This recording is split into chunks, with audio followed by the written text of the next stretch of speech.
Siap angkat. Macam mana you mau hantar? Ayu jaga. Oh, siap hantar. Okey, masa bisa boleh macam. Kita order dia siap hantar. Orang ada order durian siap hantar tempat makan. Hanya ada dekat Duta apa? Duta King Sini Duta King Duta Riang. Duta Riang. Tengok durian kat sebelah ni. Okey, kita pusing lagi sekali.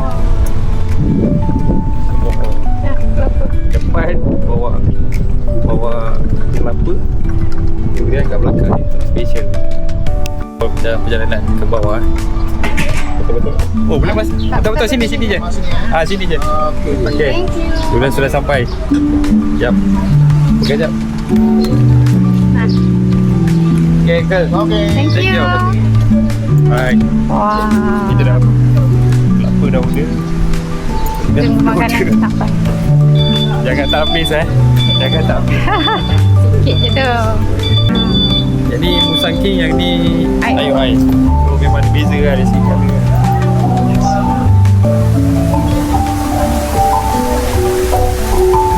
Okay. Makan ni. Okay. Ni Musang King last shot. Saya habiskan dah. Mama tanya nanti. Maaf lah. Korang yang ada kat sekitar Melaka, dia kena buka dekat Selandar. Jadi kat Selandar je, tak jauh pun.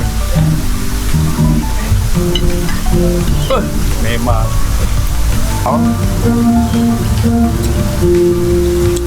Memang teringat lah kalau korang makan ni. Sampai dah nak tidur pun teringat balik.